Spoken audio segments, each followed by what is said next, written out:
Bueno, bienvenidos a todos, buenas tardes. En el nombre de UNAPSI, Unión Argentina de Profesionales de la Salud Integrativa, les damos la bienvenida. Hoy una charla más que nos va a estar dando, en este caso, María Luján Montanari, sobre identificación biológica. ¿Sí? Bueno, cuando quieras, María. Bueno, encantada de estar acá, me encanta la invitación. Bueno, yo acepto las invitaciones porque realmente estas cosas hay que saberlas, es una herramienta más de diagnóstico para los niños. Bueno, mi nombre es María de Luján Mónica Montanari. No le daría todos los nombres si no tuviera sentido a lo largo de este encuentro. En realidad, nada de esto que puse en cada una de las diapos, no hay nada puesto al azar y en forma aleatoria. O sea, cada palabra tiene un sentido. Identificar. Identificar es poner en palabras lo que pasa, lo que existe, lo que se ve. Lo que no está puesto en palabras no existe. Si alguno leyó, obviamente casi todos, 100 años de soledad, cuando empieza, García Márquez dice que el mundo era tan antiguo que para identificar las cosas había que señalarlas con el dedo. O sea, cuando no hay palabras, es como que no existe. Identificar es el camino. La palabra no es la cosa, pero es el mapa de la cosa. Entonces, de eso se trata, identificar una patología. En este caso, nosotros somos odontólogos, identificar una patología bucal. Bueno, entonces, nosotros, ¿para qué tenemos que identificar? No es que identificar la patología bucal a mi odontóloga me hace apagar el sillón y me transforma en psicóloga. De ninguna manera. El psicólogo es el psicólogo que estudia 6 años para eso y se sigue especializando el resto de su vida. Para mí es una herramienta de diagnóstico. Saber para qué pasa lo que pasa. Porque me evita quizá la recidiva y me da un camino mucho más cierto a la hora de hacer un tratamiento. A lo largo de este encuentro, que es como un viaje que vamos a hacer, en las diapos agregué fotos de mi rosario querido y los cuadros que pinta una odontóloga amiga, que se llama Mabel Graciani. Bueno, este es uno de ellos, ¿no? Que me ha pintado el cuadro para hace 15 días, me lo regaló para mi cumpleaños, porque obviamente me identifica, los braques de acero. Es una cuestión de actitud la ortodoncia. Momentito. Bueno, este año 2020 hubo algunos cambios, ¿no? Este era yo atendiendo en febrero y estos somos nosotros ahora. O sea, ha pasado algo, y ha pasado algo importante. Los grandes cambios, por ejemplo, casarse, tener hijos, mudarse a otro país, pasan y me doy cuenta que pasan, porque hay una memoria propia o colectiva de lo que está pasando. En cambio, este cambio, esto pasó bajo el radar. Nosotros hemos cambiado en estos 4 meses y no nos enteramos que cambiamos. Entonces, si yo cambio y no sé que cambié, creo que soy la misma de antes, va a haber una incoherencia entre lo que pienso, lo que digo, lo que siento y lo que hago. Eso es lo que lleva a la patología, la incoherencia. La mente es la encargada de crear coherencia entre el cuerpo y el espíritu. ¿Qué es un paradigma? Un paradigma es un punto de vista, un enfoque que sigue una comunidad científica, por ejemplo.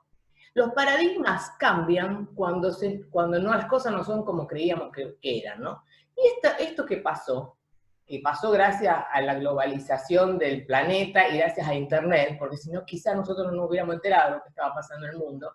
Esto que pasó es un cambio de paradigma, o sea, no se pueden cerrar los ojos. Cuando los ojos se abren, no se vuelven a cerrar. Por ejemplo, Planck, Einstein cambiaron paradigmas. No sé si hay muchos odontólogos acá, pero los que son odontólogos saben que, por ejemplo, los que hicimos ortodoncia, Ríquez cambió totalmente el paradigma. Antes de Ríquez había una forma de hacer ortodoncia y después de Ríquez hubo otra. Porque Ríquez hacía una predicción de crecimiento para ver cómo iba a ser ese paciente de 7 años cuando tuviera 20. Y entonces, ¿qué quería Ríquez? Predecir el futuro. Después de Ríquez la ortodoncia no fue la misma. Los paradigmas cambian y no se puede volver atrás. Bueno, esto era lo que decía antes, que la mente es la encargada de crear coherencia. ¿Y qué es la patología? Ahí hay que silenciar un micrófono, no sé el de quién. El cuerpo manifiesta con una enfermedad, vamos a decir síntoma, aquello que no he dicho, que lo ignoro porque no lo he puesto en palabras. La palabra es lo que identifica, es lo que le da identidad a lo que me pasa. Románticamente decimos que el cuerpo grita lo que la mente calla. Antes, qué sé yo, antes de Hipócrates, suponte, y antes, 400 años antes de Cristo, la medicina, ¿quién la hacía antes de Hipócrates? Los sacerdotes. Los sacerdotes estudiaban astronomía, filosofía, medicina. Mente, cuerpo y espíritu. Después, desde Hipócrates, el médico era médico. Se separó. Esa es una forma holística de de tratar a un ser humano. Tratar en mente, cuerpo y espíritu. Sería una ceguera paradigmática pensar que no tiene nada que ver la emoción con lo que está pasando. Un momentito. Ahí vamos. Esa sería, holístico no quiere decir esotérico o místico. Holístico es holos, integral. Cuerpo, mente y espíritu. Eso es integrar al paciente en su totalidad. ¿Para qué me sirve a mí conocer para qué una enfermedad? Probablemente para evitar la recidiva, porque si el cuerpo es la respuesta ante un estímulo de algo que pasó, ¿cuántas veces me va a repetir el síntoma antes de que yo me entere de que algo está pasando? Entonces, la síntesis del encuentro es, ¿para qué la biología desencadena una enfermedad como respuesta a un cambio en el entorno que yo interpreto que es un peligro inminente en base a una memoria que tengo almacenada en el inconsciente? Bueno, entonces vamos, ¿para qué pasa lo que pasa? O sea, nosotros en la facultad estudiamos ¿por qué una caries? Bueno, la pregunta es, ¿para qué una caries? ¿Para qué una enfermedad? ¿Se equivocó la naturaleza? ¿Es un castigo divino? Bueno, no. Tiene un sentido, la biología nunca se equivoca y no se queda con nada que le sobra.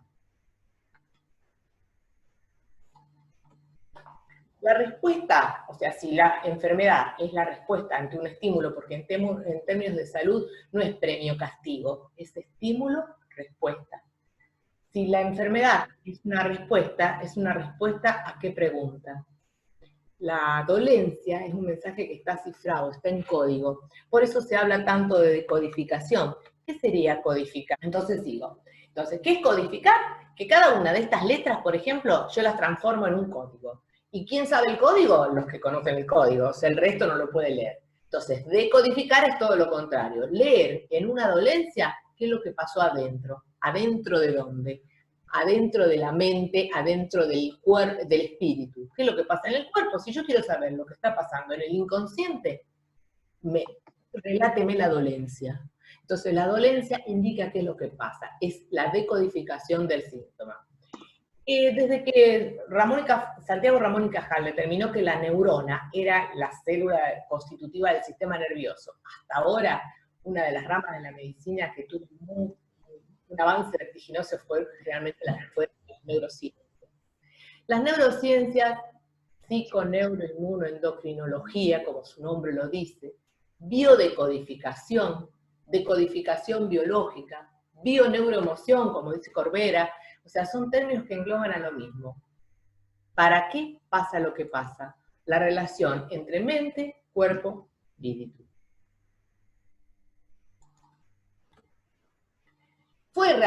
Es maravilloso haberme dado cuenta en alguno de estos cursos maravillosos que tomamos, que había una relación indiscutida entre emoción, pensamiento y patología dentaria. La boca es la identidad. O sea, lo primero que ves cuando te levantás son los incisivos, son los 8 incisivos. O sea, esa es la identificación. De hecho, que se identifica un cadáver con la boca, ¿no es cierto? O sea, Carlos Secchi fue reconocer el cráneo de Carlitos Jr. Para identificar la patología, no es que fue un descubrimiento, fue el resultado de una investigación. Todo parte del doctor Hammer, que en algún momento los vamos a definir bien. El doctor Hammer es el creador de la nueva medicina germánica, que él trató de establecer un patrón de comportamiento de todos los tejidos ante un conflicto. ¿Qué es un conflicto? Un conflicto es una diferencia entre partes, algo que hay que dirimir. La identificación de la patología hay que ponerse a estudiar. hay que ponerse a estudiar embriología, de dónde venimos, cómo venimos, hay que estudiar anatomía nuevamente, que la estudiamos 10 veces y la olvidamos 11. Hay que estudiar algo de psicología, filosofía y la evolución del hombre. Nos cuesta mucho estudiar lo que hacen otros. No es para invadir el otro terreno, es para saber lo que estamos haciendo. Nosotros estudiamos en una facultad donde no nos enseñaron a escuchar al paciente. O sea, el odontólogo general le dice abrí la boca y el ortodoncista dice cerrá la boca. No estamos entrenados para la escucha. La primera consulta, que no puede ser menor a 1 hora y media, es la más importante, es saber quién es el que se ha sentado, cómo se llama, quién es, cómo establecer qué es lo que está pasando y en qué momento de la enfermedad se encuentra, que es lo que vamos a ver a lo largo de este encuentro. Bueno, una de las cosas que se puso a estudiar Carmen es el estudio de la evolución del hombre. La evolución, filogénesis, filo es la especie, ¿no es cierto? Es la génesis de la especie humana. Si nosotros pudiéramos hacer un compendio de la historia de la Tierra, voy a admitir, un momento.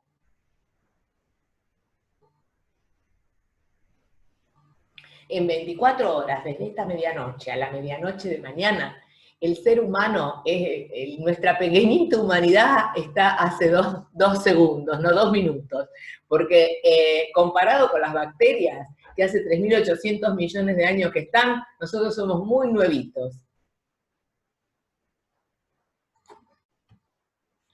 Bueno, si hacemos un reloj justamente de 24 horas, la Tierra tiene aproximadamente 4.600 millones de años. Porque hasta hoy se sabe que son 4.600 millones de años. Estudios radiométricos. Estudios radiométricos se estudia un elemento que se considera estable, por ejemplo el circonio, y cuándo empieza a decaer. Bueno, en los restos fósiles que se encontraron, hasta hoy, con ese elemento estudiado, la Tierra tiene 4.600 millones de años. Pero a los 3.800 aparece el primer organismo unicelular, un organismo simple, una célula capaz de hacer las funciones vitales. Esto es, latir, respirar, alimentarse, reproducirse y eliminar. O sea que hace 3.800 millones de años empieza la vida en el planeta. Y el ser humano, los mamíferos empiezan, pero muchísimo después, y el ser humano es el último. O sea, desde el Homo habilis hasta el hombre de nuestros tiempos, bueno, el hombre que se conoce, obviamente, es el Homo habilis, que está muy lejos de parecerse al muchacho del celular. Y en ese momento empiezan las glaciaciones. Las glaciaciones son grandes cambios en el cosmos. Por ejemplo, la Tierra, el eje de la Tierra se mueve mínimamente, entonces se incide de otra forma el Sol sobre los polos y empieza el deshielo. Al enfriarse la Tierra, se extinguen muchas especies y el ser humano tiene que adaptarse para sobrevivir. Desde un organismo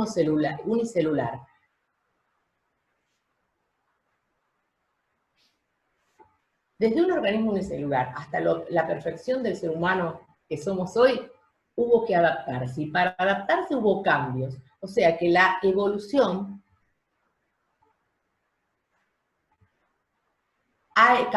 se ha evolucionado a partir de la hostilidad. Cuando hay un cambio, por ejemplo, las glaciaciones, el Homo habilis, la última que se tiene data, duró 1 millón de años. O sea que de allí hasta el Homo sapiens pasaron 3 millones de años, 3.000 millones de años. Entonces, ¿qué deducimos? Que la hostilidad, ante una hostilidad, que hay un peligro de vida, el motor de la evolución es mutar o morir. Cambio o me lleva puesto el cambio. En esto que pasa ahora, cambio o me lleva puesto el cambio. Y otra de las cosas que hizo ese organismo unicelular para llegar al pluricelular que somos hoy, es asociarse con otras células, la capacidad de asociarse.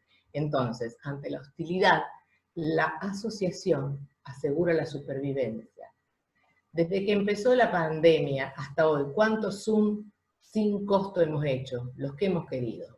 Esto es asociarse. Esto es enterarnos y asociarnos, colaborar unos con otros. Nosotros somos, bueno, O sea, la evolución sigue la sinfonía del cosmos. O sea que si hay un cambio climático importante, hay un cambio en el ser humano. Estos cambios que se producen, estos cambios celulares, se han hecho por la adversidad y han dado resultados. Por eso se continúa. Toda esa memoria de todos esos cambios que se necesitaron desde una célula hasta el pluricelular está almacenado en cada una de las células que nosotros tenemos. Nosotros somos 38 billones de células, conviviendo en una agradable cooperación con 60 billones de bacterias, con 38 billones de virus y con otros miles de millones de hongos y ácaros. ¿Esto qué quiere decir? Que nosotros somos más microbios que células.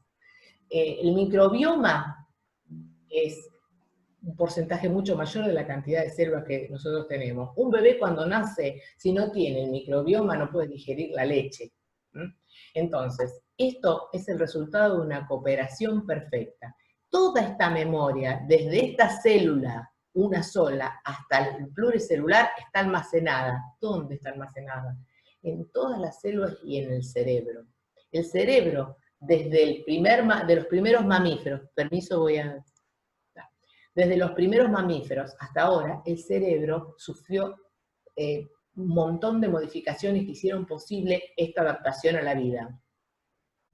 Bueno, una descripción que está muy piola del cerebro es, miren, del año 90, hace poco, de un neurólogo que se llamó Paul MacLean, que describió el cerebro como el cerebro triúnico de MacLean. Lo describió en base, como fue la evolución. O sea, acá evidentemente Dios nos juega los dados, porque esto se repite en todo momento. La filogénesis, que es el estudio de la evolución, se repite en todo momento, en cada parte del cuerpo, y en la ontogénesis, que es la génesis del ser humano en la panza de mamá.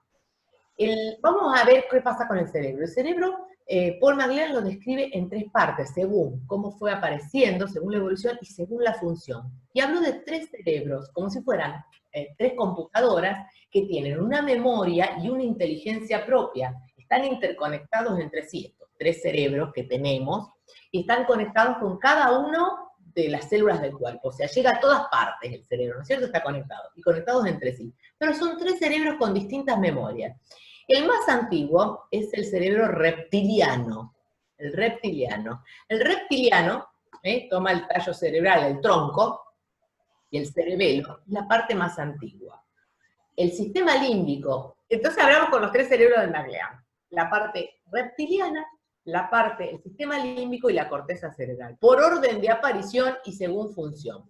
Vamos a hacer un ejemplo metafórico. El cerebro reptiliano, imaginen el cocodrilo, el yacaré que está en el pantano. El cerebro reptiliano tiene la función del organismo unicelular, que es supervivencia, latir, respirar, alimentarse, asimilar, eliminar, y las funciones de ataque y huida y aparearse. O sea, imaginen al cocodrilo que está ahí en el pantano, que lo único que hace es recibir el estímulo y reaccionar. Estímulo-reacción, no la piensa el cocodrilo. Con la evolución, los primeros mamíferos necesitaron desarrollar el sistema límbico. Y todos van a poner de ejemplo una vaca, pero a mí me gusta más el delfín, porque es un cetáceo, que es un mamífero inteligente, bastante parecido al hombre. Entonces, cuando el sistema límbico se ocupa de las emociones, a medida, ustedes imaginen lo siguiente, una ameba unicelular en el agua. Bueno, en el agua la función es básica, para nutrirse, aparearse y eliminar, punto. La ameba sale del agua y necesita otras funciones, entonces se incorpora en los mamíferos este cerebro límbico. ¿Y qué es lo que hace relacionarse? Las emociones. Emoción, emovere. Yo me voy a detener en las palabras porque las palabras son el mapa, ya les dije, es el mapa del tesoro. Emovere es una palabra latina que emoción quiere decir emovere, cambiarme de lugar. Las emociones son la positiva, vamos con la alegría, y en el otro rincón, la ira, el miedo, la culpa, el asco. El asco es una emoción. Entonces, esta parte del cerebro es la que reacciona a la emoción. En el sistema límbico, acá, está la amígdala cerebral. La amígdala cerebral es muy importante en esto que pasó, que está pasando del coronavirus. La amígdala cerebral se llama ASIC el sistema, son circuitos integrados de aplicaciones específicas, así como las zapatillas, bueno, eso quiere decir circuito integrado de aplicaciones específicas. En la amígdala hay unos sensores que determinan la sensación de muerte inminente. En un ataque de pánico, la amígdala activa un sensor de acidez a nivel cerebral. Entonces, la acidez, una falta de oxígeno, implica una acidez. Entonces, ante esto se desencadena la neuroquímica del miedo. A nivel de la corteza suprarrenal, adrenalina, noradrenalina y todo lo que la química del miedo. O sea, el ataque de pánico, la amígdala cerebral reacciona ante la acidez. Ante la acidez. Por eso la falta de oxígeno provoca acidez. Un proceso inflamatorio agudo tiene una falta de oxígeno. Es el principio del dióxido de cloro, que es el transporte de oxígeno hacia la zona que lo necesita. Lucía, ¿te noto confundida? No. No. Bueno. Se te va un poquitito el sonido por momentos, no sé si alguien lo nota. No sé decir yo, pero se te escucha perfecto. A ver, díganme si se va el sonido, grito más como la maestra de la primaria. Está perfecto. ¿Ah? ¿Qué dice la gente? Se escucha bien, dicen, ¿se escucha bien? Se escucha bien. Yo se los sigo admitiendo, aparecen y los admito. Bueno. Ahora sí, ahí se escucha bien. Bueno, entonces, amígdala cerebral, sistema límbico, donde está la amígdala cerebral se detecta el miedo, las emociones. Y después, esas emociones se debieron gestionar para poder seguir sobreviviendo. La emoción hay que gestionarla. ¿Y cuál es el encargado de gestionar la emoción? Es la corteza cerebral, que podríamos comparar a Platón. Entonces el cocodrilo, el delfín y Platón son los tres cerebros. Que me silencio la última chica que entró, que no sé quién es. Bueno. La corteza cerebral es la capa que recubre todo el cerebro y es la que se ocupa de los procesos cognitivos, la memoria, la toma de decisiones y ¿qué? Lo que diferencia al ser humano de todos los animales, que es el lenguaje articulado. La palabra, el ser humano es el único ser vivo con lenguaje articulado. La palabra le permite comunicarse, eso es lo que permite sobrevivir, a través de los sentidos. Gracias a la corteza. Necesito que silencie el micrófono la última chica que entró, que no registré su nombre, algo de Mariluz, una cosa así. No, las chicas que veo están todas silenciadas, Valeria, Adriana. Bueno. Me perdí a Lucía. Ahí está. Bueno, entonces, estamos con los tres cerebros. Los tres cerebros que describió MacLean, reptiliano, límbico y corteza cerebral, que nos permiten sobrevivir, han seguido la evolución divina sobre la Tierra. Reptil, mamífero, corteza cerebral. Bien. ¿Para qué pasa lo que pasa? ¿Para qué una enfermedad? ¿Para qué la biología me va a desencadenar una enfermedad como respuesta a un cambio en el entorno que yo creo que es un peligro? ¿En base a qué yo creo que es un peligro? Yo creo que es un peligro, y Lucía, que me está mirando, a lo mejor no cree que es un peligro a lo que está pasando, porque la base es la percepción, es lo que yo creo que es un peligro. La percepción es lo que yo pienso, la memoria que yo tengo de un hecho. Entonces, vamos a ver la percepción, ¿no? La percepción es totalmente subjetiva. Bueno, es el último que ingreso, ya está. Sí, porfa. La percepción es totalmente subjetiva. O sea, este huevo no lo vio de la misma forma Dalí, que era cubista, Picasso cubista, que lo vio cuadrado, que Dalí, que era surrealista. Entonces la percepción es totalmente subjetiva. Depende de la memoria que yo tengo, cómo voy a interpretar los hechos. Hay un micrófono abierto. La percepción también es selectiva. Ustedes ahora pueden ver un jarrón o pueden ver dos rostros. Para ver dos rostros tienen que dejar de ver el jarrón. Entonces selectivo, elijo. Y la percepción también es temporal. Este hombre hace 40 años era un ganador, hoy sería un esclavo. Un esclavo, el símbolo de la esclavitud. Hace 40 años, qué grande. Entonces, la percepción, ¿cuáles son las llaves que controla la biología? La percepción, lo que yo interpreto. O sea que si la realidad que pasa a mi alrededor es subjetiva, depende de lo que yo creo, se puede cambiar la realidad. Se puede cambiar. Porque yo puedo cambiar la creencia. En eso se basa Bruce Lipton, en el enunciado de esos libros maravillosos que he escrito, que es hablando de epigenética, alrededor de la genética. El libro se llama La biología de la creencia, donde realmente eso es nacer, al morir al viejo hombre que dice la Biblia, y nacer a un nuevo hombre. O sea, cambiar lo que creo de eso. Por eso, de lo que está pasando en este momento, hay que elegir lo que se escucha, elegir lo que entra, elegir lo que como, elegir lo que respiro, elegir lo que veo y elegir lo que escucho. No todo me es lícito, mas no todo me conviene.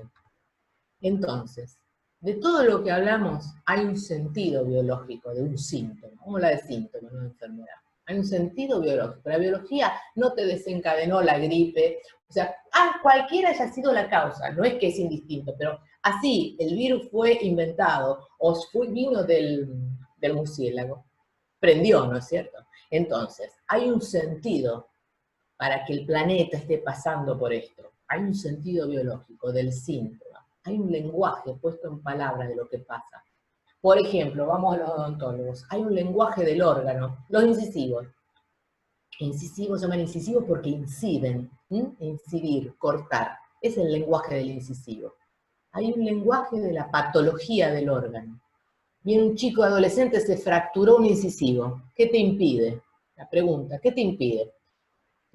Alguien me va a decir, y me impide hablar. Otro me va a decir, me impide comer. Otro me va a decir, me impide sonreír.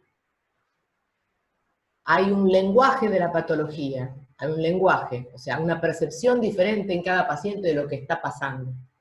Y hay un lenguaje de la curación también. Si hay un lenguaje de la patología, obviamente va a haber un lenguaje de la curación.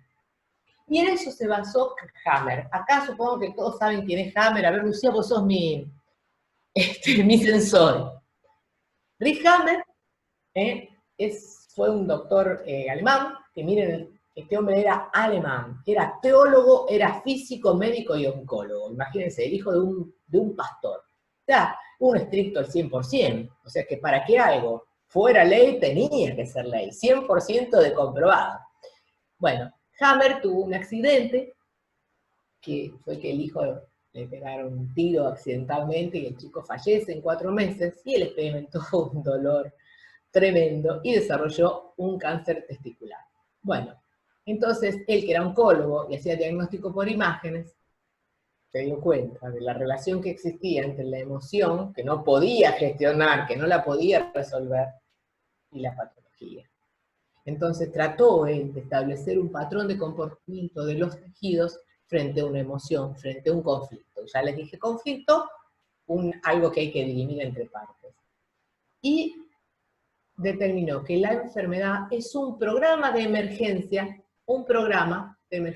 biológico que actúa a 3 niveles: psíquico, cerebral y orgánico.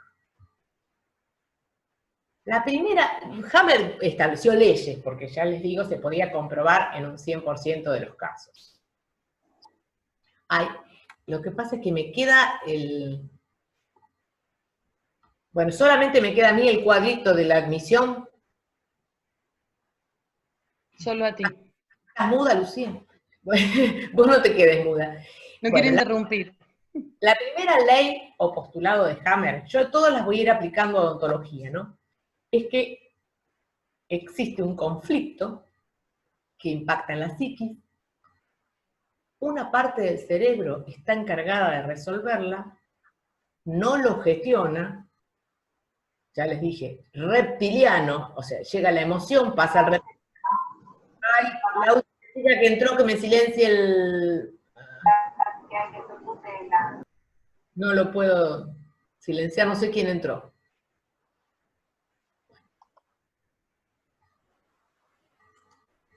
Ahí estoy. Bueno, el que sea, silencia el micrófono. Entonces, existe un impacto, un conflicto, que impacta en la psiquis, una parte del cerebro tiene que resolverlo, no lo puede hacer, y un órgano a distancia responde. El conflicto tiene que ser inesperado, tiene que aparecerte de golpe, tiene que ser grave, doloroso, vivido en soledad y no gestionado. Vivido en soledad, habrán escuchado decir, no, te comprendo lo que te está pasando, no me podés comprender porque lo que me pasa a mí es terrible, me pasa solamente a mí. Bueno, esa es una forma de vivir el conflicto, vivido en soledad por más que esté rodeado de gente. Por ejemplo, vamos al arquero. ¿El arquero para qué está preparado? Para atajarlo el gol. Está entrenado para atajar. Ustedes ven un partido de fútbol, hay 4 o 5 goles, todo el tiempo son atajadas. Entonces, ¿qué pasa? El no atajar el gol es un conflicto agudo, vivido en soledad, no hay otro para atajarlo, inesperado y no resuelto. Pero por supuesto que de la magnitud del conflicto y del tiempo que dure el conflicto va a depender la respuesta.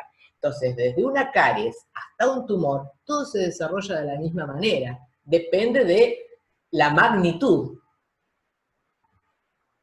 Hay que diferenciar que es un conflicto biológico, que es el que desencadena el síntoma, de un conflicto psicológico. Por ejemplo, nosotros odontólogos lo que vamos a ver es el conflicto, la diferencia entre conflicto biológico y psicológico. Les doy un ejemplo. Juan trabaja en una empresa hace 15 años. Y todos los días se queja del jefe, de los compañeros, de que queda lejos, de todo. 15 años quejándose. Eso es un conflicto psicológico. Pero mañana Juan va a trabajar y se encuentra que lo despiden. Lo despiden porque su puesto lo necesita el hijo del dueño. Bueno, es un conflicto biológico, vivido en soledad, inesperado, doloroso. Depende cómo Juan lo interprete según su memoria almacenada en el inconsciente, va a ser el síntoma si no lo resuelve. Por ejemplo, ¡ay, qué traición! Probablemente el problema sea el hígado. Tengo que ahorrar porque mi familia va a tener problemas económicos. ¿Cuál es el encargado de retener? El intestino. O sea, la respuesta va a depender de la interpretación, de la percepción de Juan de ese conflicto biológico, siempre que no lo resuelva. Por ejemplo, bueno, bien, la factura de la luz llega todos los meses, ¿no? Llega todos los meses un X valor, voy a decir unos números redondos, llega 1.000 pesos de factura de la luz, pero este mes vino 10.000. ¡Apa! Es un conflicto biológico. Hasta ahí era psicológico, pero era un conflicto biológico. Pero yo la llamo a Lucía, digo, Lucía, ¿vos me podés prestar estos 10.000 pesos? Sí, cómo no. ¿Te lo puedo devolver en 5 cuotas? Sí, cómo no. Perfecto. Una leve úlcera gástrica, chao, no hay problema. Lo solucioné en media hora. Pero yo no la llamé a Lucía, porque yo no tengo a Lucía para que me preste los 10.000 pesos. Entonces voy a un banco, saco un crédito, devuelvo 20 en vez de 10 en cuotas terribles durante un año. Cada vez que voy a pagar la cuota, voy rumiando la bronca, el problema. El conflicto se prolonga y ¿quién es el encargado de retener? El intestino. Ahí vienen los intestinos dólicos, los problemas intestinales crónicos de una emoción no resuelta, rumiada a través del tiempo. ¿Está claro? Yo te miro a vos, Lucía, porque el resto no lo veo. Esa es la primera ley de Hammer. La primera ley de Hammer. Entonces, toda enfermedad fue un conflicto. Entonces, cuando viene el paciente, se fracturó el incisivo central, ¿qué pasó? ¿Qué pasó?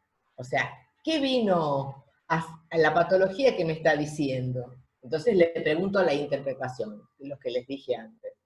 ¿Qué pasa? ¿Qué me impide? Un adolescente, me choqué con tu rechazo. Esa puede ser la fractura. Segunda, hay que preguntar, hay que sentarse en la primer consulta y hacer una anamnesis, una historia clínica exhaustiva. Que el paciente, en vez de decir, ay, odio venir al dentista, cuando salga es probable que diga, menos mal que fui al dentista, porque me enteré de algo importante para mi bienestar. Segunda ley de Hammer. Todas las enfermedades tienen dos fases. Acá vamos a volver a repasar anatomía, cuando íbamos a la facultad. ¿Se acuerdan ustedes que había un sistema nervioso autónomo y un sistema nervioso voluntario? El voluntario, muevo este brazo, es fácil de entender. El autónomo vegetativo es involuntario, no depende de mi consciente, el sistema nervioso involuntario. Y bueno, hagamos memoria, tenemos el sistema nervioso voluntario y el involuntario. El involuntario es el que no depende de mi voluntad.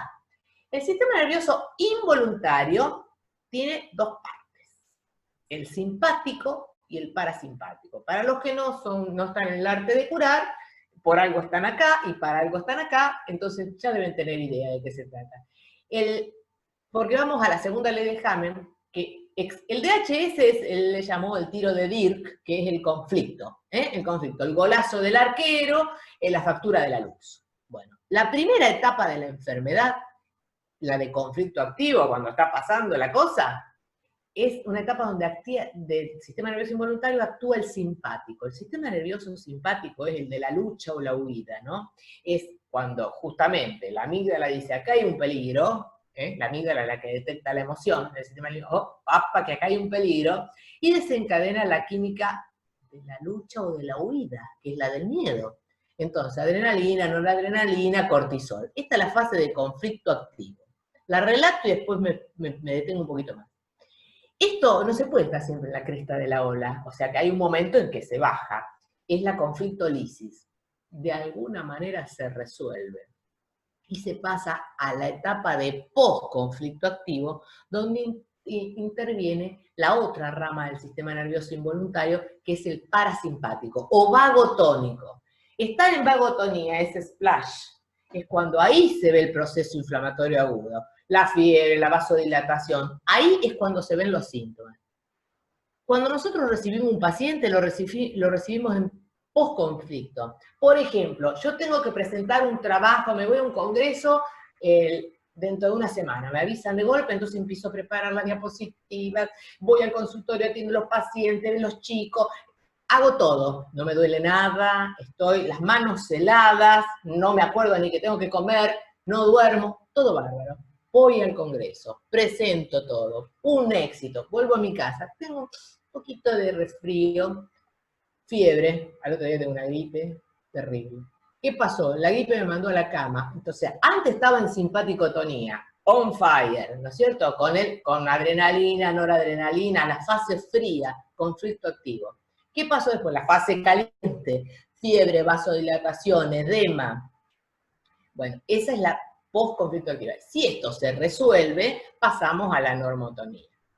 ¿En qué me interesa a mi odontólogo? La caries. Porque desde una caries hasta un tumor, todos siguen estos conceptos de Hammer. O sea, esta fase, la de conflicto activo y la de post-conflicto activo. Bueno, vamos a hacer un poquito, ¿hay muchos odontólogos acá, Lucía?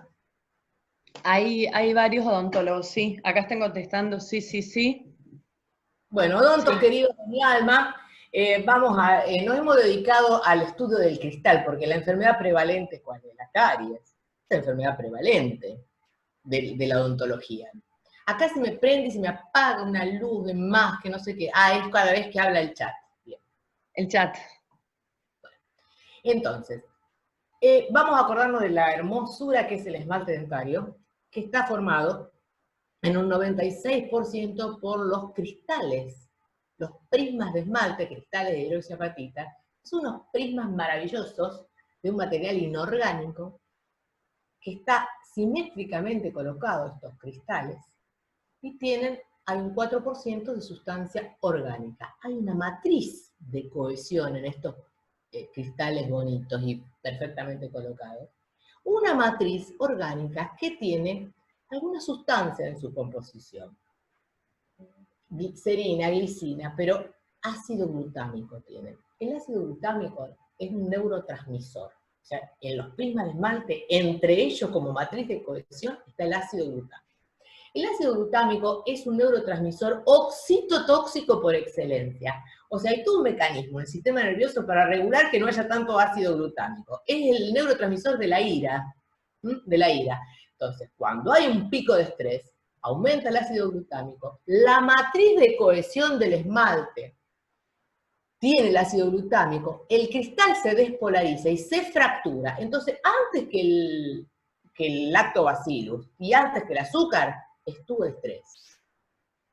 Por eso ahora los consultorios están llenando de gente que se fracturó los dientes, con mucha disfunción, después vamos a hablar de eso, con caries, porque las bacterias vienen después y se apoderan del tejido desorganizado, y ahí es cuando lo recibimos, no cuando se hizo la fractura.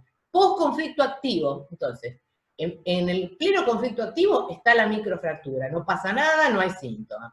Post-conflicto activo, cuando tiene el proceso infeccioso, ya fueron las bacterias. O sea, esto es otro cambio, ¿no es cierto?, de pensar diferente la caries, pensarla diferente.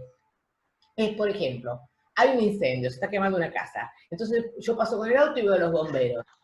Los bomberos no son los que provocaron el incendio, son los que lo están apagando. Es posible que apagándolo se lleven puesta la casa, ¿no es cierto? Pero eso es lo que pasa con las bacterias de un proceso de caries. Las bacterias vinieron después.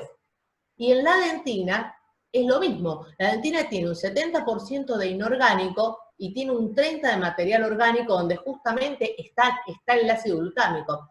Miren, adentro de los canalículos dentinarios está el odontoblasto, que es una fibra nerviosa, que se conectan entre sí y con fibras de la pulpa. O sea, las fibrillas, ¿se acuerdan la fibrilla de Thomas?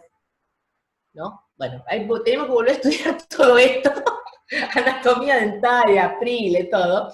Bueno, la prolongación que está en el canalículo dentinario está rodeado de una sustancia intersticial que es como si fuera el plasma. Entonces, cuando hay edema post-conflicto activo, ahí es cuando te duele. Ahí es cuando duele el diente. Entonces, cuando hay dolor, hay edema. ¿Se acuerdan? Dolor, rubor, tumor, calor.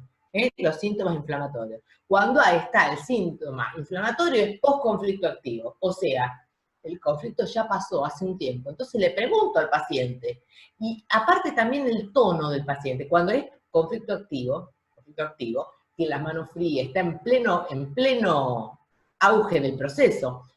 Y sobre todo, cuando hago la historia clínica, le pregunto al paciente qué es lo que piensa. Cuando hablábamos de la fractura, es su conflicto activo, no el mío. Entonces, ¿qué le pasó? ¿Qué le pasó a él? Nosotros, ya les digo, estamos entrenados para no escuchar. Entonces, ponemos una anestesia, no te puede doler. Sí, le puede doler. O sea, es lo que él piensa, no lo que pienso yo. Los que tenemos chicos sabemos que, bueno, por ejemplo, mi hijo salía y decía, ¿qué tal? ¿Cómo estuvo todo? Y no había nadie. ¿Quién es nadie? ¿No? Entonces es la percepción. Entonces, escucharlo, a ver qué le pasa, qué pasó alrededor de la calle, qué proceso estaba viviendo. ¿Tienen 2 minutos dura el video? Lucía. ¿El que estás por poner? Sí, dura 2 minutos 15. Sí, por ¿Qué dice? supuesto. Sí, todos dicen que sí. Acá me están. Sí.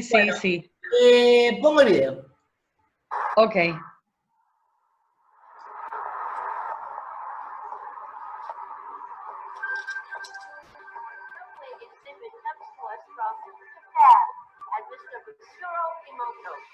Mr. Emoto became terribly interested in the molecular structure of water and what affects it. Now, water is the most receptive of the 4 elements. Mr. Emoto thought perhaps it would respond to non-physical events. So he set up a series of studies, applied mental stimuli, and photographed it with a dark field microscope. This first picture is a picture of water from the Fujiwara Dam. And this picture is the same water after receiving a blessing from a Zen Buddhist monk. Now, in this next series of pictures, Mr. Emoto printed out words, taped them to bottles of distilled water, and let them out overnight. This first photograph is a picture of the pure distilled water, just the essence of itself. These subsequent photographs, as you can see, are each different. This is the Chi of love. And we move along here to thank you. And you can see where he taped that to this bottle here. But if you read Japanese. ¿Se cortó? You already knew that. Now, Mr. Emoto speaks of the thought or intent being the driving force in all of this.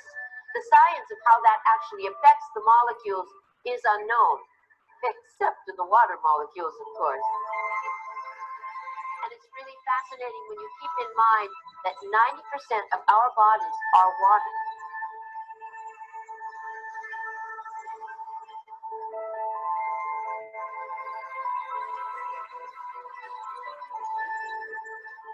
Makes you wonder, doesn't it? If thoughts can do that to water, imagine what our thoughts can do to us.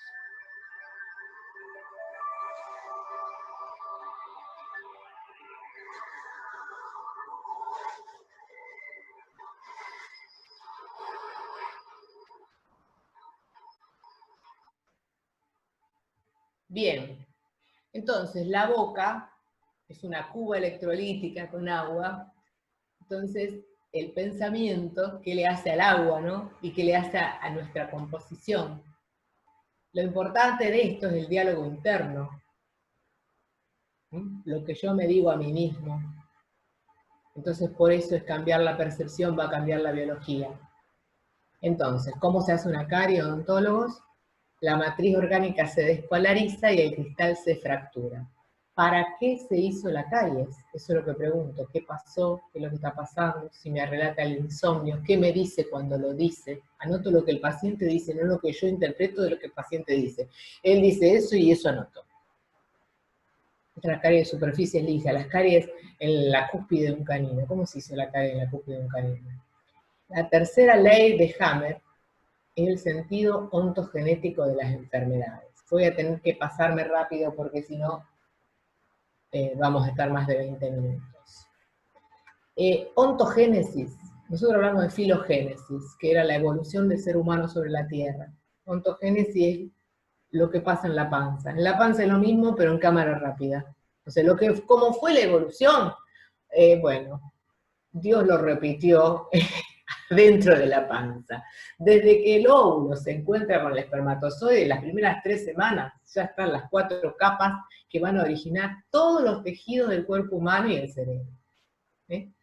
Y eso que pasa en la panza es lo mismo que pasó en la evolución. Miren estos 4 embriones, son casi iguales, ¿no? El del hombre con el pez, casi parecido. En las primeras 3 semanas se formaron 4 capas embriológicas donde van a salir, de ahí surge todo el ser humano. Y esas 4 capas son 4 programas de supervivencia, como el unicelular al pluricelular que hablamos en la evolución, bueno, como de la ameba llegamos al ser humano, así, del óvulo y el espermatozoide que se encontraron y se unieron de una hebra de ADN, surge el ser humano pasando por 4 estadios evolutivos. Son 4 capas, son 4 programas de supervivencia, 4 lenguajes que se necesitaron para generar el ser humano. De cada una de esas capas, la primera que se origina y la más interna es el endodermo.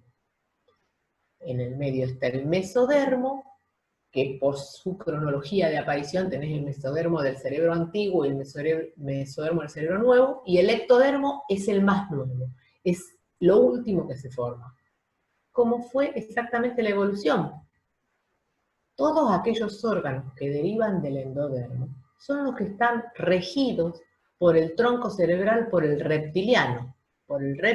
¿Se acuerdan del yacaré? Ese rige todos los órganos que se originan de la capa embrionaria primitiva, que es el endodermo, y genera todos los órganos de supervivencia, todo aquello que les permite la supervivencia. Les aclaro que en la boca están los 4 tejidos embriológicos, los 4 mandatos, los 4 lenguajes. Bueno, del tronco cerebral se origina todo aquello que hace, por ejemplo, toda la vía digestiva, comer, asimilar, eliminar, todo aquello que sea respirar y reproducirse. ¿Cuándo hay una lesión de uno de esos órganos de supervivencia? cuando el mandato es no me la trago más, no incorporo más, no asimilo más, no elimino más, yo esto no me lo banco más. Entonces, las células te arman el piquete y se produce la enfermedad. ¿Está claro? Entonces, cuando hay un tema, cuando está afectado un órgano que tiene que ver, por ejemplo, cuando no puedo abrir la boca, ¿qué te impide abrir la boca? Cuando hay una disfunción que me impide abrir la boca, ¿qué es lo que falta? ¿Por qué no abro la boca? ¿Qué es lo que no puedo atrapar el bocado? No puedo atrapar el bocado. ¿Qué bocado? El bocado de alimento, no puedo atrapar el bocado, no puedo abrir la boca.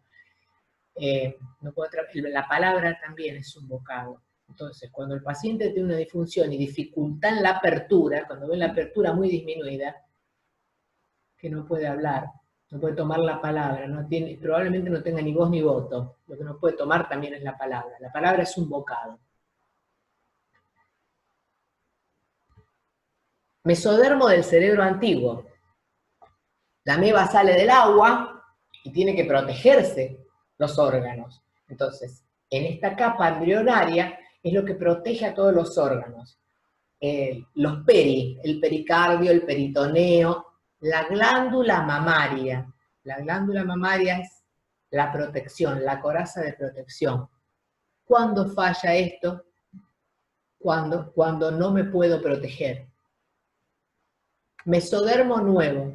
Reciente los órganos, la ameba salió del agua, está protegida, pero ahora tiene que enfrentarse con las adversidades y lucha o huye. Ese es el mesodermo nuevo, todo lo que es la estructura, el hueso, músculos, cartílagos, la grasa es estructura que sostiene, la grasa es estructura, los tejidos de la alegría, ¿cierto? Lo que circula, la arteria, la sangre, la linfa, lo que interviene en la lucha o la huida. Se resiente un órgano de estos. Por ejemplo, la periodontitis.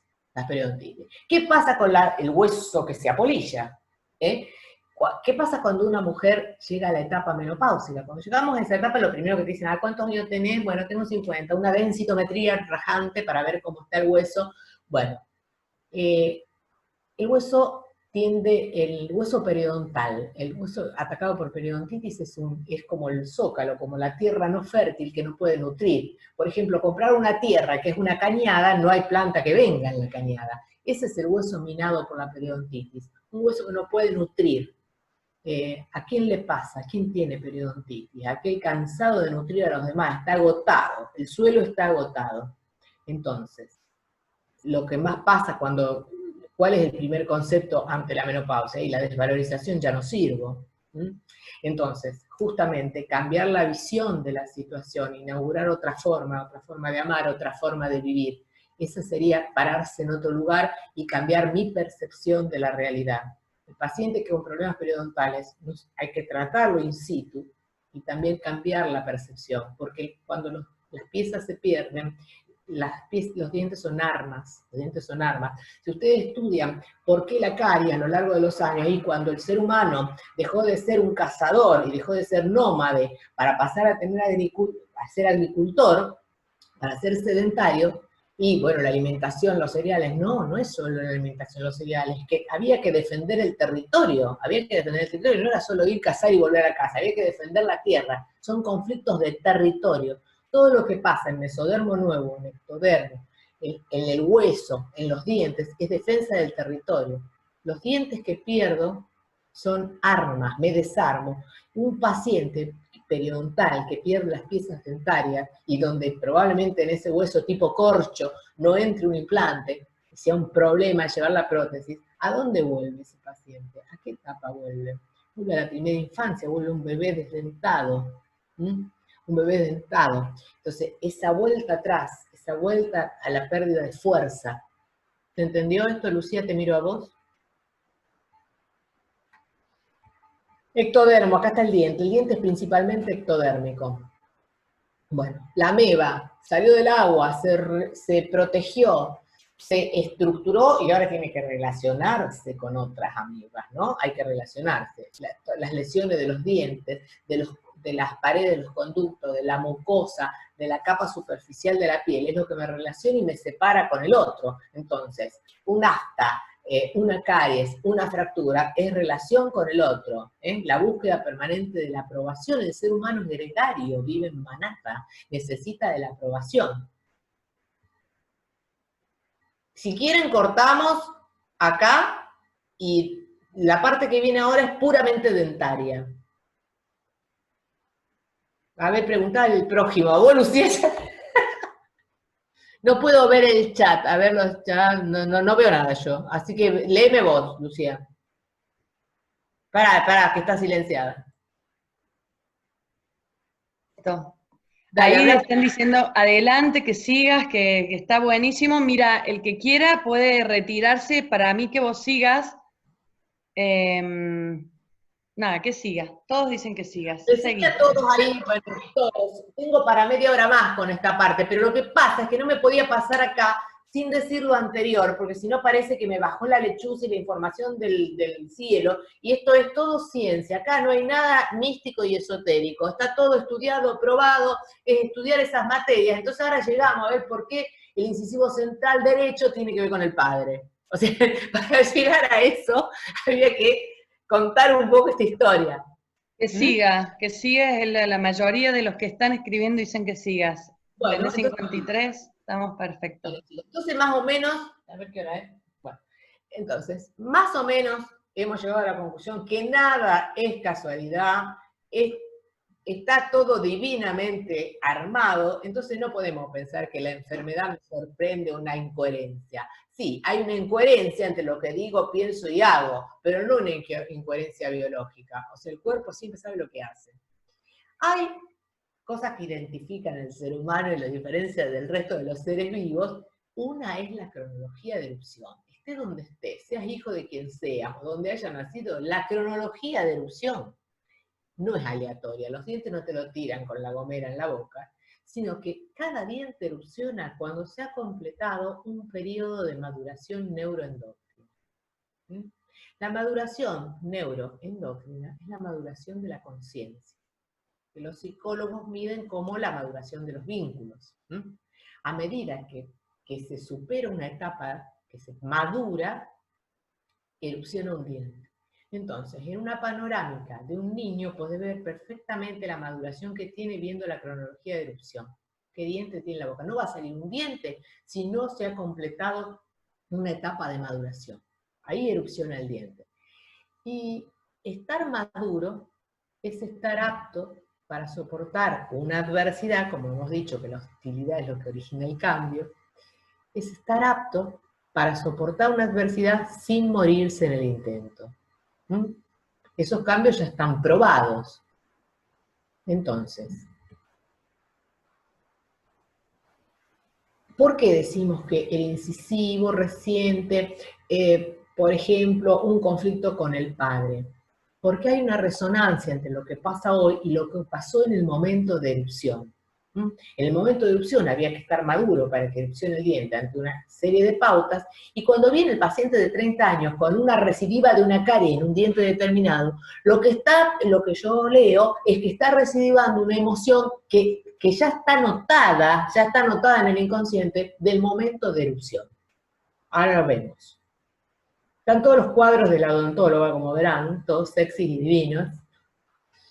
Esta cronología de erupción, entonces, no es aleatoria. Voy a ir más rapidito. Por ejemplo, cuando erupcionan los incisivos inferiores en el bebé, ¿qué etapa de maduración es esa? Ahí se da cuenta que el pecho no es parte de su cuerpo. Cuando erupcionan los incisivos, y ya la mamá lo separa, el chico sabe que el pezón no es parte de su cuerpo. Porque crecer es madurar, es una sucesión de separaciones. Crecer es doloroso, implica separarme. Ahí vienen los conflictos de separación. Más o menos hasta los 9 meses, cuando erupcionan los 8 incisivos, empieza el bebé se empieza a reconocer, qué linda manito que tengo yo. O sea, esa mano es parte de su cuerpo, no está fragmentado, es el estadio del espejo, de la K. Cuando hay retraso en la erupción de los dientes, se lee como un conflicto de separación, porque justamente cada diente que erupciona me va separando de una etapa anterior. O sea, a medida que los dientes erupcionan, se va incorporando el alimento sólido, no el alimento predigerido de la madre, lo tengo que digerir yo, tengo que masticar y tengo que digerirlo. Bueno, entonces, ¿quién tiene el conflicto de separación cuando al pibe no le salen los dientes y hay quistes de erupción, por ejemplo? ¿Quién tiene el conflicto de separación? La madre tiene el conflicto de separación. El chico hasta los 4 o 5 años, una antena completa de la madre, hasta los 7 de los dos, ¿no? Entonces, pasa algo. Ahí es cuando se generan todas estas cosas, estos conflictos de separación. Por ejemplo, en diciembre va a ser 40 años que yo me recibí, ¿no? Nací dentista en esta vida, porque con los 5 que estudié en la facultad empecé a los 16, así que toda mi vida de odontóloga. Cuando yo me recibí, existían estas caries, que eran las caries rampantes. Los chicos venían sin dientes. Ahora no, ahora casi no hay. Las madres son más grandes. Las madres son más grandes y las madres hablan. Las madres hablan. Acá está la despolarización del esmalte, ¿no? Acá la mamadera azucarada para ir a dormir era un control remoto que te apagaba el pibe, ¿no? Lo apago con la mamadera. Él siempre se toma una mamadera con chocolate a la noche antes de dormir. Tiene 3 años y viene el chico caminando sin diente con la mamadera. Bueno, la culpa la tiene la mamadera, la responsabilidad. El vehículo es la mamadera. Es el no lazo lo que pasa. Cuando vemos esas caries rampantes, no lazo. Y el lazo lo hace la palabra. El lazo lo hace la palabra. Y es una angustia de la separación. La angustia la vive totalmente la mamá. Esta angustia de separación, esta mamadera, como verán, puede seguir el resto de tu vida la búsqueda de la mamadera, ¿no? En ese momento se puede generar una noxa, que es la respiración bucal, que puede estar toda la vida el hábito de la respiración bucal. Eso, la respiración bucal es típico supervivencia. La falta de aire, ¿cuál es el bocado que nos puede atrapar? Es el aire que respiro, vital. Se puede estar sin comer 40 días, 3 minutos sin respirar.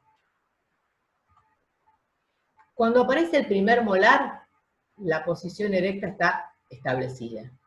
Con el primer molar temporario está la capacidad de pararse, la capacidad de sostenerse.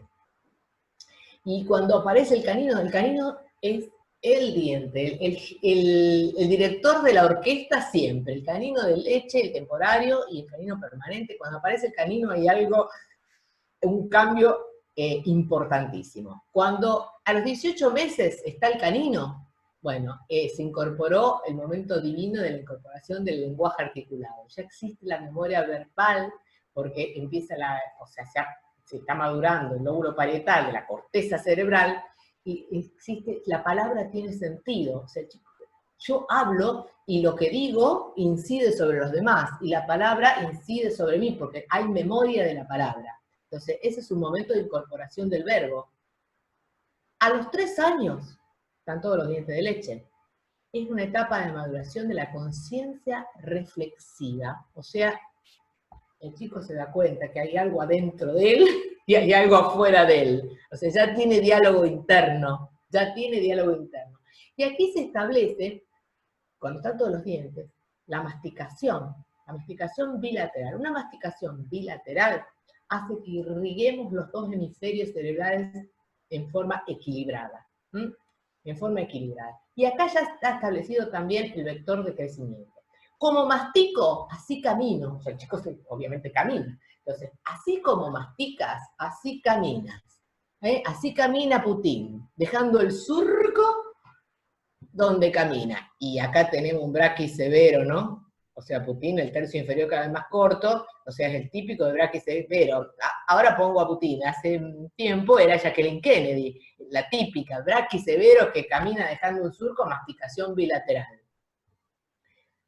Bueno, el vector de crecimiento, y ya está establecido a los 3 años el vector de crecimiento, así como la distancia bipupilar de los 3 años es la que va a tener en el cefalograma toda la vida, esa es la distancia definitiva. El vector de crecimiento también, un poco dólico, más dólico, o sea, lo que somos, vamos a hacer más. Braqui, cada vez más braqui. A los 6 años, erupciona el primer molar permanente, que es exactamente igual al segundo molar temporario, ¿no? Tiene la misma forma. Y a los 6 años se establece algo importante, el género, porque allí empieza la lateralidad. Hemisferio derecho, hemisferio izquierdo. Hay una dualidad. Nosotros somos dos mitades, somos duales. Dejar de ser dual sería imposible. Lo interesante es incorporar la dualidad, o sea, amigarme con el oscuro, amigarme con todas mis partes. La derecha e izquierda. Los nenes con los nenes, las nenas con las nenas. O sea, el chico empieza a los 6 años, la escuela primaria, bueno, todos los varones por acá, todas las nenas por allá. Ahí está maduro para incorporar la lectoescritura. Está maduro, no para el bullying. Hay un conflicto ahí, una carie en el primer molar, bueno, capaz que recidive, y a los 40 años tenga el paciente con la recidiva, que tratamiento de conducto, perno, corona, pierde la corona, implante. ¿Qué resiente? Ese momento. Ahora vamos a ver qué representa ese momento. Bueno, en ese momento ya incide la lateralidad. A ver, Lucía, te estoy mirando, aplaudí. Aplaudí. Ah, para una constelación. A ver, no tengo otra foto. ¿Sos diestra? Sí. ¿Qué? Bueno. Aplaudiste así, como es una constelación, y podés hacer cosas con la otra mano. Para saber la preponderancia de uno de los dos hemisferios, aplaudiendo, la mano que golpea la otra, ahí está, la mano que golpeó, aplaudiste así. Es una constelación. Bueno, aplauden se ve perfectamente la lateralidad. La lateralidad es bueno saberla cuando empieza el paciente, eso es lo predominante. El derecho es el hemisferio artístico, ¿no? Visual, intuitivo, bueno, empático. Y el izquierdo es el verbal, racional, el lógico. Este es un mundo de diestros, o sea, donde predomina el hemisferio izquierdo. Nosotros, odontólogos, el sillón para el zurdo hay que hacérselo hacer. El sillón está hecho para un diestro, y uno se sienta a la derecha. Si sos zurdo, te la regalo, hay que dar vuelta al sillón para trabajar con la turbina con la otra mano. Está todo el instrumental dirigido a un diestro, todo está dirigido a los diestros. Porque es un mundo que prepondera lo racional. Ahí tenemos la radiografía, y estos son los cuadrantes, superior derecho, superior izquierdo. Bueno, esto es una cosa notable, que cuando aparece una caries en los odontólogos en un primer molar, miren el homólogo que seguro que también tiene caries. ¿Eso qué indica? Aquí estuvo primero la fractura, primero Druxó, fracturó el molar y después hizo la caries. El primer molar superior, dijimos que el chico empieza la primaria, está apto para la lectoescritura, va a la escuela, pero afuera lo está esperando su madre o su padre cuando sale. Los roles, ¿no? Estamos hablando de rol, el rol paterno, el rol materno. Entonces, el apoyo, ¿qué representa el primer molar? El apoyo de los padres para crecer. O sea, yo me puedo ir, pero cuando vuelvo, encuentro todo servido en bandeja. O sea, yo puedo establecer, puedo crecer confiado. Estos roles, papá o el que haga el rol del padre, proveedor, cazador, ¿a qué sale a cazar el padre? Sale a cazar el sueldo, el jornal, vuelve a su casa y provee, la madre la casa, todo lo femenino que contiene. Esos roles se prolongan, puedo crecer sin problemas, dedicarme a la escuela, porque cuando llego a mi casa, todo está en orden, la comida está preparada, tengo algo para comer en el plato, tengo el confort. Eso se traslada a distintos roles. Mañana, ¿qué va a ser? El jefe, seguramente encontraré un jefe acorde. El presidente, puedo poner una empresa que el país sigue siendo estable. Entonces, ¿qué es lo que resiente una lesión del primer molar? Una lesión de confianza. Una lesión de tipo de confianza. ¿Qué pasó? Y no pude. ¿Qué es lo que no pudo? A los 12 años hay otra dualidad humana, que es la autonomía de pensamiento. Cuando un chico es adolescente, que acá empieza el pico puberal, acá cambió el jefe de la manada, ya no es mami y papá. Cuando empezamos la secundaria, el jefe de clan es otro, que tiene la misma edad, o soy yo el jefe de clan, soy yo Simba. O sea, ya desconozco, los padres, todo lo que decís no sirve. Entonces, hay otro jefe, que es alguien de la misma edad. Entonces, esa es una autonomía de pensamiento. Yo puedo, el chico te dice, no, yo al yo voy a una escuela de música. Entonces, hay una autonomía, no quiero. Hay que poder decir que no. ¿Qué resiente el segundo molar? Se llama el molar de la transgresión. El poder decir que no. Poder decir que no. Años con una tarea titánica sobre nuestros pensamientos, sobre nuestra actitud, para poder decir que no. Para poder decir que no. El segundo molar superior es el molar de la transgresión. Yo no soy abogado como vos. Mi hijo dijo, yo odontólogo no voy a ser. Qué asco, ¿te lavaste las manos? Bueno, poco le podía decir seguir odontología, ¿no? El segundo molar inferior es lo mismo. Los inferiores es lo mismo, pero con respecto al entorno, a lo que sale del clan sanguíneo, del clan familiar. Es la elección del amigo confiable, que yo puedo confiar y no me va a traicionar, la elección de un trabajo confiable, la elección de un socio, del socio con el que voy a tener mis hijos, con el que voy a formar mi pareja. Segundo molar inferior es el barómetro de la vida conyugal. Porque en ese momento, a la edad que erupciona, es la edad de la elección. Elijo mi amigo, no lo elijo, o sea, esas son las emociones que resiento. O sea, no está al azar, así mágicamente, el molar tiene que ver con tu mamá, no, tiene que ver con el rol, tiene que ver con la emoción que resiente del momento aquel en que erupcionó. O sea, la misma emoción de ese momento es la que aparece hoy. El segundo molar superior, entonces, es el apoyo emocional en el ámbito de la profesión, y el inferior en el ámbito de la pareja.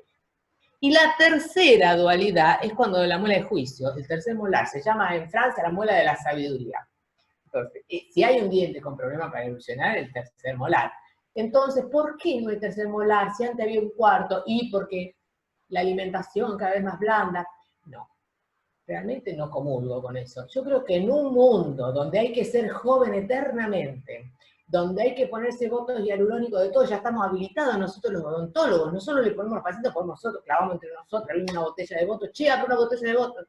Bueno, para estar joven, entonces, ¿quién quiere ser sabio si ser viejo es sinónimo de decrepitud? Entonces acá no es Oriente, que los chinos grandes, los japoneses son valorados, no. No hay que ser viejo. Entonces, ¿cómo va a salir la muela de la sabiduría? De ninguna manera. En el momento del selfie, de la foto, hay que estar joven, eternamente joven. Más que bello, eternamente joven. Y otro diente que tiene unos conflictos terribles a la hora de erupcionar es el canino, porque el canino es otro diente que, como el de leche, es el jefe de orquesta. ¿Cuándo erupciona el canino? Es el llamado, que cuando hay un canino retenido, un conflicto de obediencia. El conflicto de obediencia, acá en este país hay cualquier cantidad de caninos retenidos, porque memoria del conflicto de obediencia tenemos todos. Los hijos de inmigrantes, de gente que estuvo en la guerra, nietos de inmigrantes. El que estuvo en la guerra tiene conflicto de obediencia, porque si voy al frente me matan, y si me quedo también me matan. Entonces, el conflicto de obediencia que tenemos, ya hace tanto que no hago lo que quiero, que no sé qué quiero. Entonces, ese es el canino retenido. Alguien que no se encuentra. Bueno, gente de 50, 60 años se baja un canino retenido, y es un éxito. Es un éxito, y yo quedo como los dioses. Por ejemplo, acá está el canino, ¿no? Este es el canino temporario, los que no son odontólogos, este canino es de leche, el otro canino está adentro, en el paladar horizontal. Pero cuando el canino baja y yo quedo bien, es porque tomó la decisión y se terminó el conflicto de obediencia. Acá está el caninito de leche, acá me tapa la foto, acá debe estar. ¿Cómo hago para achicar esto? Acá está viniendo el canino, post cirugía, y acá está el canino en la boca. La piba se mandó un cambio, ahora no puedo poner la foto porque me dijeron que no se debe poner, ella igual estaría encantada.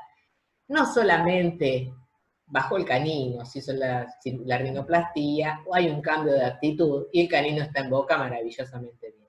Bueno, esto era otro tema que vamos más rápido, pero cuando hay un proceso infeccioso periapical, es una angustia encriptada.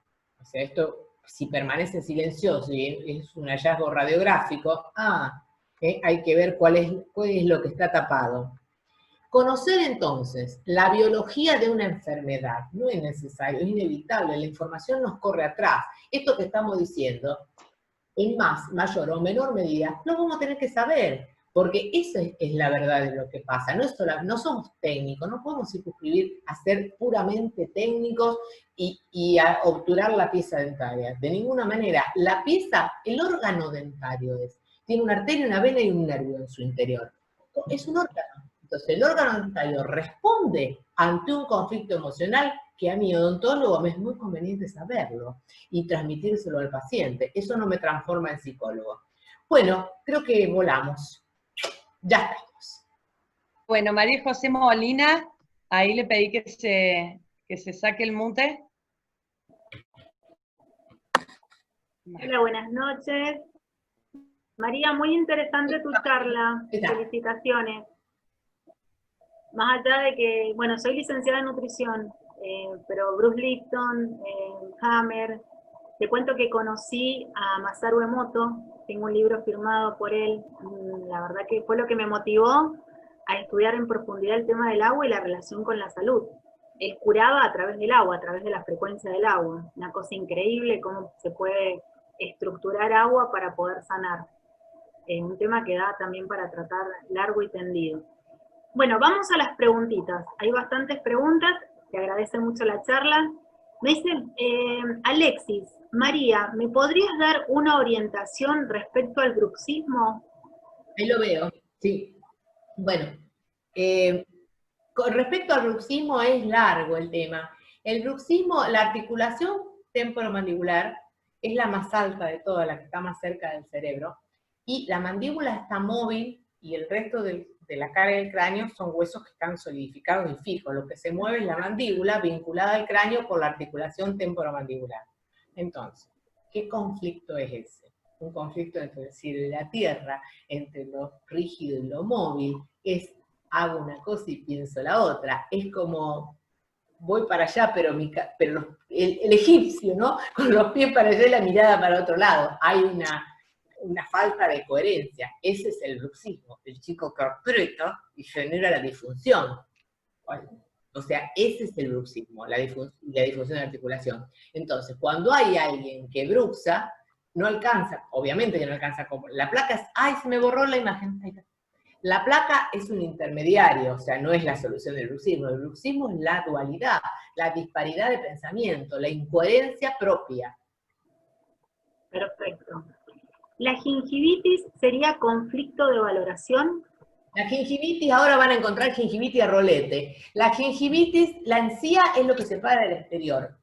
Cuando se forma el embrión, la boca y el ano están juntos, ¿no? Es un aro que después se separa. La mucosa de la encía y la mucosa del ano es la misma. O sea, gingivitis y hemorroide sangrante es el mismo significado. O sea, ¿qué está haciendo? Marcando el territorio. Cuando sale sangre, está marcando el territorio. Una mujer embarazada tiene gingivitis, ¿cierto? ¿Qué protege esa encía edematizada? La cría que está dentro y me separa del entorno. O sea, es invasión de territorio. Cuando aparece la gingivitis, que ahora hay cualquier cantidad de gente con gingivitis, porque estamos totalmente invadidos, ponete el barbijo. ¿Cuántos barbijos te olvidaste y te perdiste? Salís de acá y llegaste a mitad del cuadro y te cuenta que te olvidaste el barbijo. Entonces, hay una invasión de territorio. No pueden entrar a tu casa mucha gente.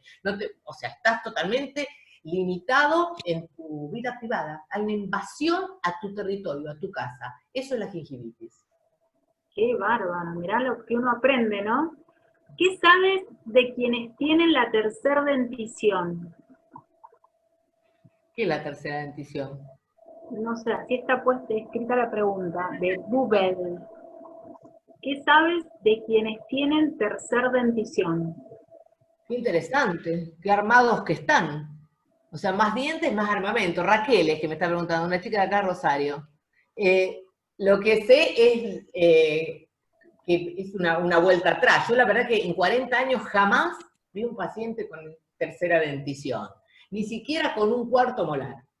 O sea, en el ámbito que yo me muevo, se desarma para adaptarse.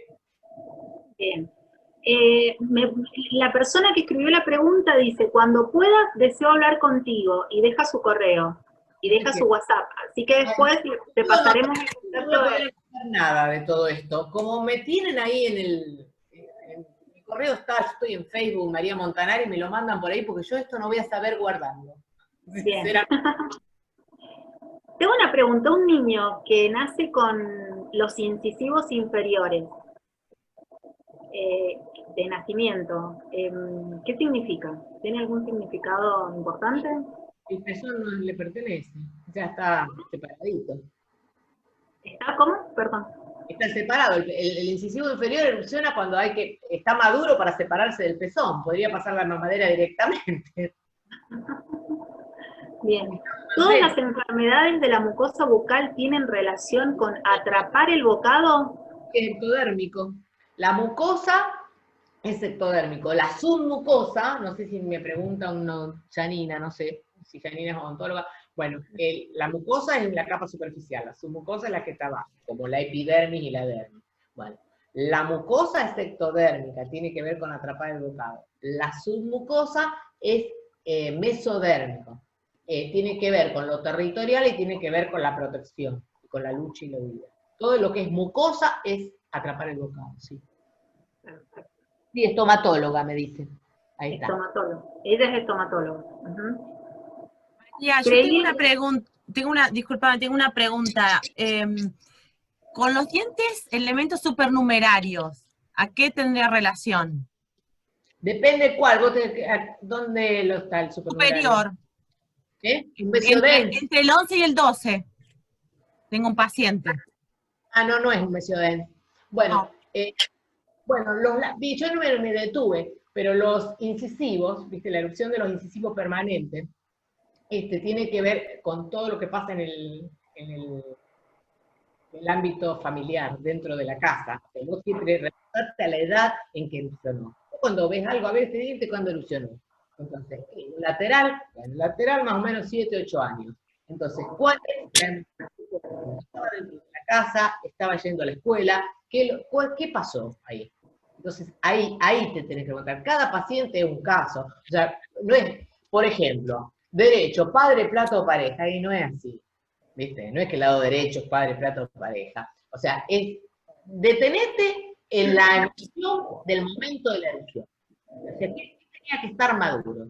Que esté de más es más de lo mismo. O sea, lateral sale primero el central y después el lateral. Entonces, ahí, ¿cuál le salió primero? ¡Apa! Ahí te fijas. El central derecho, por ejemplo, en un chico diestro, es el rol paterno. El central izquierdo, en un chico diestro, es el lado femenino.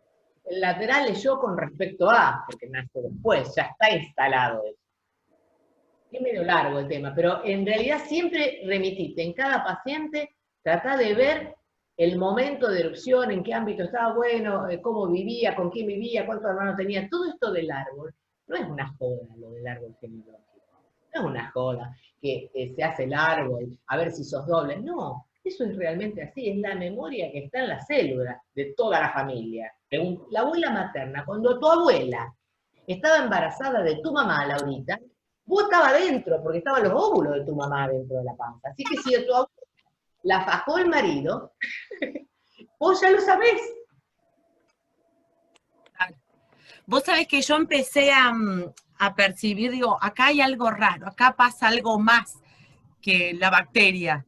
Cuando he tenido varios pacientes, pero 3 casos específicamente, de mellizos, 2 pacientes míos mellizos, grandes ya, caries, ninguna caries, perfecta, encías perfectas, elementos perfectos, caries en el 46 y caries en el 36. Uno en el 46 y el otro en el 36. Eso que decía Bayer, que dice que la bacteria se tomó un avión y se fue de punta a punta. Dice, ¿qué contagio? Dice. Después otra paciente, por ejemplo, bueno, un segundo molar superior, un 27. Bueno, tratamos de arreglarlo, no pudimos, tratamiento de conducto no pudimos, bueno, perno, corona, y no pasaba nada. Bueno, extracción, ya no quedaba otra que la extracción. Yo hago cirugía en el consultorio, tengo fuerza, soy grandota, no podía, no salía, un 27, para los que son odontólogos, es pan comido, no salía. La paciente empezó a cantar, a tararear ella una canción, salió, se cayó. pero se cayó como por arte de magia. Y después otras pacientes, por ejemplo, hermanitas, una muy súper higiénica, se cepillaba, nada de placa bacteriana, divina los dientes, llena de caries. La hermana no se cepillaba nunca, placa bacteriana por todos lados, encía sangrante, ni una caries. Pero es otro tejido. ¿Sí? Es otro tejido. O sea, la caries es ectodérmico, la mirada ajena. ¿Cómo me dibuja la mirada ajena? Siempre te va a dibujar la mirada ajena. Pero ¿cómo me dibuja? Otra de las cosas, decía Henry Corbera, que para ver qué te pasa, para conocer tu inconsciente hay dos formas. Una, mirar el síntoma, y la otra es que te describa a los enemigos. O sea, descríbeme a tu marido. Bueno, a ti que te lo haces. ¿Eh? Claro. Bueno, chicos, ¿qué Bien, pasa? otra charla, las últimas dos preguntas. Dale. ¿Qué puedes decir de la mordida invertida? Es una, ¿y qué piensas de los implantes? Pregunta por Al implante le contesto ya. Para mí los implantes, si hay algo que cambió el paradigma de la odontología, fue los implantes. Hay un mundo antes y un mundo después. El implante recupera un diente, o sea, te pone en la boca un diente y el hueso que lo circunscribe. O sea, los labios se hunden porque faltan los dientes, Entonces, poner el implante y todo el hueso que reconstruye alrededor es recuperar la fuerza, recuperar el poder, recuperar la juventud, pero fundamentalmente la fuerza, el poder, la potencia se recupera. El implante y la técnica adhesiva. ¿Vos sos odontóloga, María José? No. Licenciada en nutrición. De nutrición. Bueno, los odontos que están ahí, la técnica adhesiva le cambió la vida a todos los odontólogos. Y los implantes también. Hay un antes y un después, nunca más se volvió atrás. Estoy totalmente a favor de los implantes. Totalmente a favor. La otra es, ¿qué puedes ¿qué pasa cuando no hay encía? No es que no hay encía, lo que no hay es hueso.